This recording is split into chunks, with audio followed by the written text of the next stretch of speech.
Con el ministro de Economía y Finanzas, Waldo Mendoza, que ya está con nosotros. Ministro Mendoza, bienvenido. Gracias por estar aquí. Gracias a ti, Jaime. Encantado de estar contigo. Creo que el tema más candente o de muchísimo interés en la gente, por lo menos en los afiliados a las AFP, es el retiro de los fondos.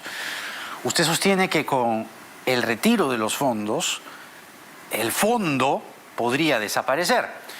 Y tal parece que el Congreso este jueves va a aprobar por insistencia, de acuerdo a cómo el Congreso lo ha aprobado previamente. ¿Van a ir al TC por el tema de las AFPs? El Ministerio de Economía está proponiendo al presidente de la República que vayamos al TC. Básicamente porque los fondos de pensiones privados o públicos, lo dice la Constitución, son intangibles. Y porque el peligro más grande es viéndolo en perspectiva, porque si esto sigue pasando en el futuro, habrá un momento en que ese fondo de pensiones va a ser de cero.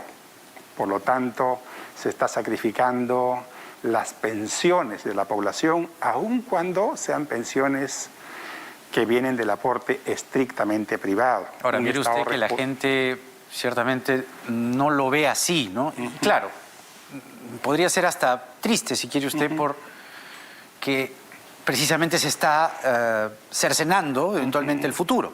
Pero mire también lo que pasa en Chile.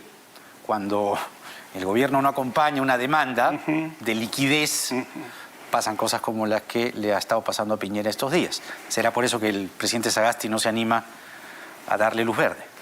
En realidad el gobierno presentó una alternativa al Congreso.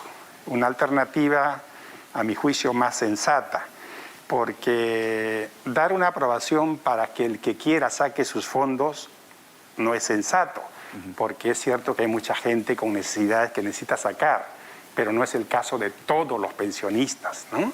Entonces el gobierno ofreció una alternativa, el Congreso desestimó esa alternativa y va a aprobar la ley, o ya lo ha aprobado, y el Ministerio de Economía y Finanzas va a sugerir al presidente que este caso hay que llevarlo al TC, básicamente pensando en lo que pase hacia adelante. ¿Y la decisión la van a tomar cuando el Congreso eventualmente, como parece ser, lo apruebe el jueves?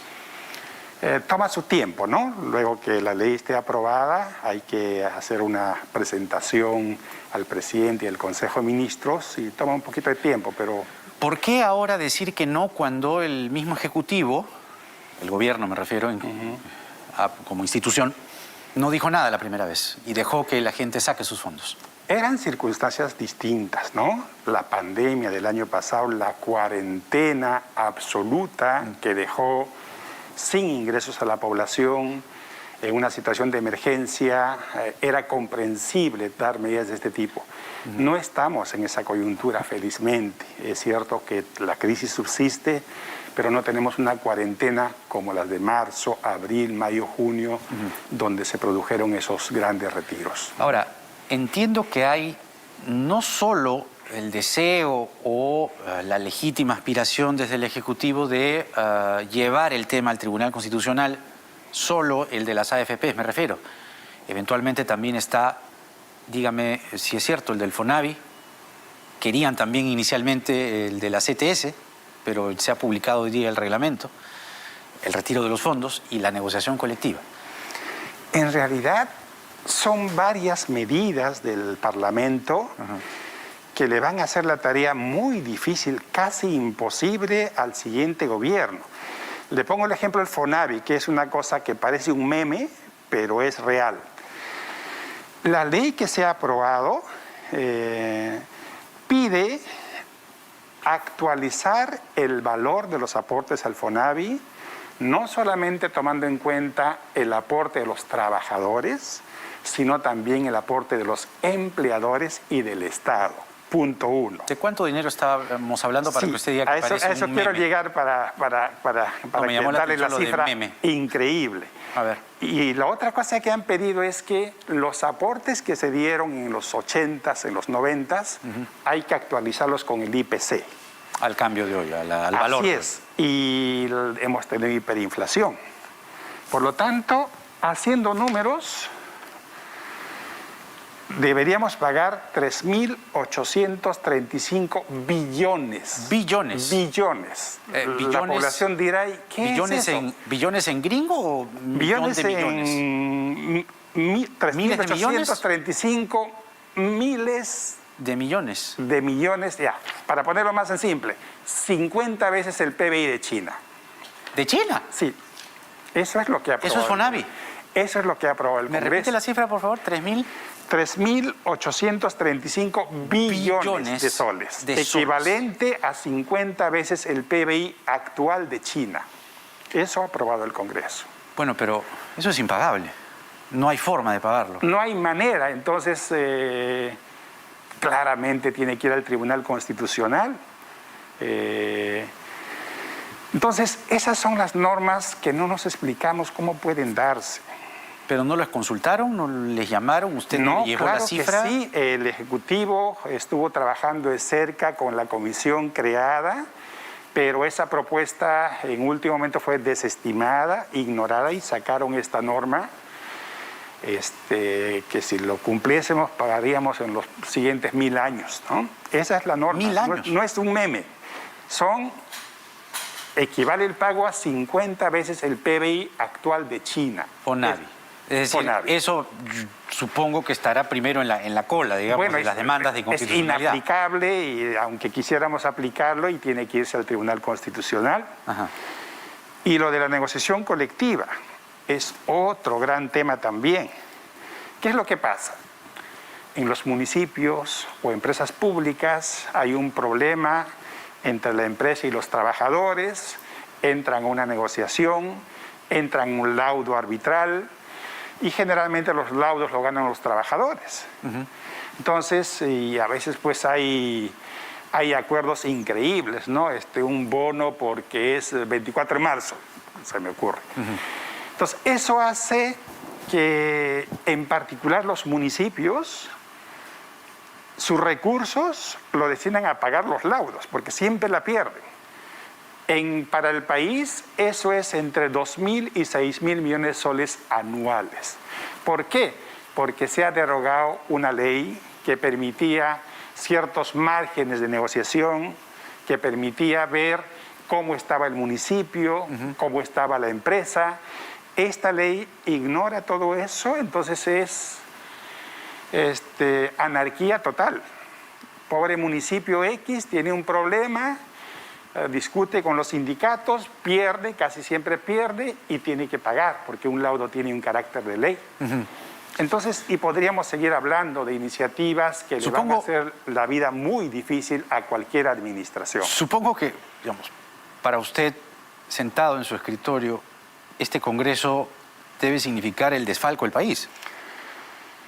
En particular, las leyes han sido muy dañinas para la población especialmente vulnerable. Podemos hablar también de la ley de usura. Los topes. Los topes. Usted dijo el 14 de abril que iban a presentar otra demanda de inconstitucionalidad por la ley de los topes. Hasta ahora no se sabe nada. Vamos a hacerlo. El Ministerio ya ha presentado para la consideración del Ejecutivo, del Presidente de la República, esta demanda. La ley anterior le decía al Banco Central de Reserva,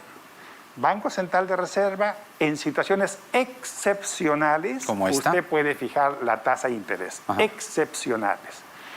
La ley actual dice, Banco Central, usted puede fijar la tasa de interés, desapareció la palabra excepcional, y tiene que informarnos o fijarlo cada 6 meses. ¿Qué es lo que ha hecho el Banco Central?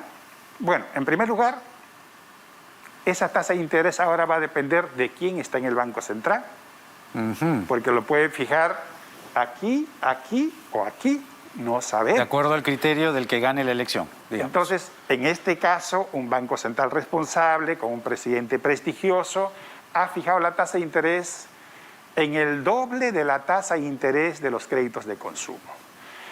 Y aún así, 83% al año, ya ha dejado de lado, mejor dicho, esa tasa de interés va a dejar fuera de juego a las empresas financieras más pequeñitas. Fuera de ser pasibles de recibir un crédito. Por supuesto, no van a poder prestar a las nuevas tasas de interés topes que el Banco Central ha dispuesto. Es increíble porque la ley supuestamente surge para favorecer a los que menos tienen, pero resulta que salen favorecidos los que más tienen. No solamente eso. A ver, por un lado, está claro que los bancos grandes ni se han enterado de la medida, porque los bancos grandes no cobran 83%. Entonces, los bancos grandes, con ellos no es. El problema es con las cajas municipales, cajas rurales, microfinancieras, que por la naturaleza del crédito, porque el crédito que otorgan es riesgoso, cobran tasas de interés altas. Esos bancos pequeños no van a poder seguir prestando a las tasas que ha decidido el Banco Central de Reserva. ¿Dónde va a ir entonces la gente que antes accedía a ese crédito? Al mercado informal. O sea, más usura. Usurero. O sea que es una ley que curiosamente va en desmedro de los bancos pequeñitos, los más frágiles, y va en desmedro de las personas menos pudientes, porque los bancos van a racionar, van a prestar a aquellas empresas y a aquellas familias con capacidad de pago. Ahora, para repasar entonces las demandas de inconstitucionalidad que usted está anunciando esta noche, ya me dijo ahorita la ley que impone topes a las tasas de interés. FONAVI, CTS. No, CTS no tiene rasgos de inconstitucionalidad. Pero usted se pronunció inicialmente que sí, pero en fin, CTS no, el retiro de los fondos de las AFPs. También, ¿no? Y FONAVI y negociación colectiva. FONAVI, negociación colectiva, AFPs y topes, 4. Por ahora. Sí. 4 demandas de inconstitucionalidad. Por ahora. Qué bárbaro. ¿Cuánto debería estar en realidad el tipo de cambio? Esa es una pregunta que corresponde al Banco Central, pero sí podría describir que nuestro Banco Central, un Banco Central ejemplar en el contexto latinoamericano, tiene una política de procurar que el tipo de cambio no sea muy volátil.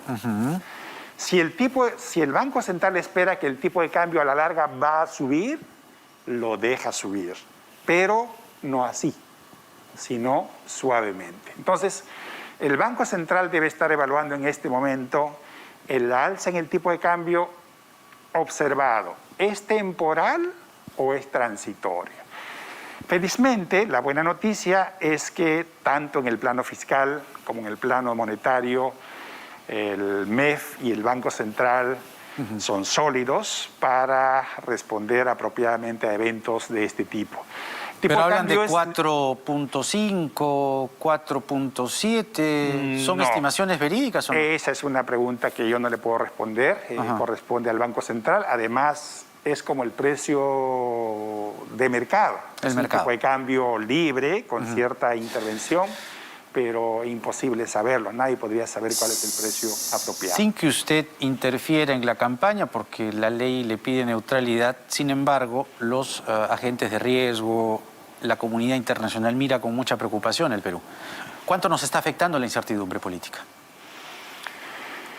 Acabamos de actualizar nuestras proyecciones macroeconómicas. El 30 de abril publicamos el documento de actualización de las cifras macroeconómicas y hay buenas noticias allí, ¿no? Seguimos con una proyección de crecimiento de 10% para este año. No es una cifra exagerada porque incluso el Banco Central tiene una proyección incluso un poco por encima del 10%, creo que está en 10.7%. Y uno se pregunta, ¿y esta recuperación cómo así se pudo conseguir? ¿O se podría? Yo creo que se va a poder. ¿Con o sin elecciones? Yo confío en que la prudencia, los buenos resultados que se han tenido en la gestión económica van a ser conservadas. Entonces, ¿cómo así una economía que el año pasado se cayó en 11%, sube ahora en 10%, recuperando casi todo lo que se ha perdido? El rebote. La explicación tiene que ver esencialmente con la forma como se respondió el año pasado. El año pasado hubo un confinamiento estricto Muchas empresas podrían haberse muerto dado que no producían, dado que todo estaba cerrado, dado que no podían operar con la cuarentena. Y allí vino un aluvión crediticio, una mezcla de políticas entre el Banco Central y el Ministerio de Economía y Finanzas que permitió que los bancos presten a las empresas del sector privado casi 10 puntos del PBI. 80.000 millones de soles, más o menos. O sea, confían que paguen. Bueno, ¿cómo así los bancos pudieron prestar 80.000 a empresas cuyo futuro era incierto? Porque había una garantía del Estado. El Estado le decía al banco, presta, si no te pagan, y yo me hago cargo. Eso va a tener un costo en el futuro. Se espera entre 10 o 15% de esos 80.000 que el Estado tendrá que pagar 2023, 2024. Pero 2025. para que nos quede claro, le estaba preguntando, esa proyección del 10% es sin un panorama electoral. A eso quiero llegar. Déjame terminar la idea por favor, de la importancia de esta política crediticia. La tasa de crecimiento del crédito al sector privado, a las empresas, en un año normal como el 2019, era de 6-7% anual. En plena pandemia, ese crédito se duplicó, en algunos casos se triplicó, gracias a estos programas masivos. Estos programas masivos crediticios le dieron el capital de trabajo para que las empresas no quiebren. Eso es lo que se hizo. De tal manera que cuando se reabrió la economía, hacia diciembre, por ejemplo, ya crecimos en diciembre. Quiere decir que las empresas estaban casi intactas. Evidentemente algunas del sector de hoteles, de restaurantes. No, claro. Es decir, hay un panorama aparentemente alentador, pero también está el panorama sombrío de las elecciones. Es decir... Bueno, entonces llego al 2021. A ver. En el 2021, estas empresas, como 1 millón de empresas que recibieron el crédito, tenían que empezar a pagar en mayo de este año. La cosa no está todavía resuelta. Hay muchas empresas que tendrían problemas en pagar. Entonces, el Gobierno de Transición y Emergencia reprogramó estos grandes programas, Reactiva Perú, FAE, MIPE, creó nuevos programas de tal manera que se les extendió el apoyo hasta que se recuperen. Eso explica que este año podamos crecer en 10%. Y también ese 10% está explicado por el hecho de que el mundo está muy bien. La economía mundial en este año va a crecer en 6%. Tasas como esas no se veían desde hace 50 años. 1973. Paradójico, ¿no? Porque el año pasado hemos estado... Lo que pasa es que la vacunación fatales. Y todo eso está haciendo que economías como Estados Unidos va a crecer como hace mucho tiempo. Y la inversión pública, que en este año va a crecer a 20 y picos %. Entonces, el apoyo que se le prestó a las empresas que impidió que se debiliten, que no hubiesen quiebras masivas, el buen contexto internacional, la inversión pública, y luego podemos entrar a las vacunas, permiten este 10%. Claro. ¿No? Entonces, para que quede claro, para pasar a otros temas también, ministro, y que no nos quedemos ahí, lo que usted describe, que es bastante alentador, no es lo que por lo menos dicen los candidatos. Me da curiosidad incluso preguntarle que si alguno de los candidatos le pide que se quede para una transición, usted aceptaría. Porque dada la proyección tan alentadora que usted tiene, que no es la que proyectan ellos, ¿se quedaría usted un tiempo? No. Cuidando la caja. Y el 28 de julio yo regreso a la Universidad Católica, ese es mi trabajo. Sin ningún tipo de condicionamiento. Le pediría una cosa, usted que es un muy reconocido profesor, abstrayéndose de la campaña y a manera de autocrítica al ser ministro de Economía y Finanzas, ¿usted qué cambiaría de este modelo? Creo que varias cosas, ¿no? Pero no subestimaría la macroeconomía, ¿no? Porque se suele decir, la macro anda muy bien, pero el resto está mal. Sí, es el discurso trillado de hace tiempo. La macroeconomía va por su lado y la gente no recibe las bondades del modelo, y ahí tiene usted la pandemia, ahí tiene usted la salud, ahí tiene usted la economía, la educación. Oiga, mejor, ¿por qué no sube usted 10 puntos al PBI a la salud y a la educación y nos arreglamos todo el problema? Entonces, o le da 40% directamente de canon a la gente. Entonces, eso es trillado. ¿Por qué? Porque si la macroeconomía está mal, si la economía no crece, la recaudación no crece. Si la recaudación no crece, no hay gasto público, no hay juntos, no hay pensión 65. Entonces, la macroeconomía ha permitido en las últimas décadas duplicar o triplicar el presupuesto público. Que lo hayamos gastado mal, que no lo sepamos es gastar. Un problema, ¿no? ¿Para usted ahí está el problema? ¿No saber gastar nomás? La pandemia ha mostrado que la macroeconomía es condición suficiente, ¿no? Pero no lo es todo. La salud, de las peores en América Latina, la inclusión financiera, de las peores en América Latina, número de médicos por habitante, de los peores. Entonces creo que no hemos gastado bien, pero no hay que subestimar la macroeconomía. No, está bien, pero la macroeconomía una sola te cosa. da el recurso. Una sola cosa, porque el tiempo nos está ganando. La más importante que cambiaría usted de este modelo económico. La mejor política distributiva, yo no me haría mucho problema, es dotar de la oportunidad de tener la mejor educación del mundo a los más vulnerables de este país. Esa política distributiva es... 10 puntos del PBI. Yo no diría tanto, porque a veces sumamos y desapareció el PBI, ¿no? Eso hay que ir en orden con... Pero creo que eso es, la mejor política distributiva en este país es que la gente más vulnerable tenga posibilidad de tener la mejor educación y la salud. Una preocupación también, ministro, que usted ha anunciado que ya no hay plata para más bonos, que ya por lo menos la propuesta del Fondo Monetario de nueva entrega de bonos es para usted una sugerencia incorrecta. Se lo pregunto, nuevamente sin afán de meterlo en la contienda, pero están ofreciendo bonos. Entonces, no sé, por eso le decía que se quedara un tiempo para que... Yo quisiera comentar la propuesta del fondo. Yo discutí con ellos, evidentemente. La propuesta del fondo supone utilizar 2.3% del PBI, como 15.000 millones de soles, en otorgar bonos. Esa propuesta llega tarde porque los bonos son muy útiles cuando hay confinamiento, cuando hay cuarentena, para que la gente no salga de su casa y no tiene dónde trabajar. En una cuarentena focalizada como la que tenemos ahora, eso es inapropiado. 2. Imaginemos que les llenamos de bonos por un trimestre y el siguiente trimestre. Entonces, mejor, por eso que la estrategia de este gobierno, protejamos a las personas, su salud, y protejamos la salud de las empresas. Y con las vacunas permitiremos gradualmente los cines, por ejemplo. ¿Por qué no abren los cines? ¿Por falta de demanda?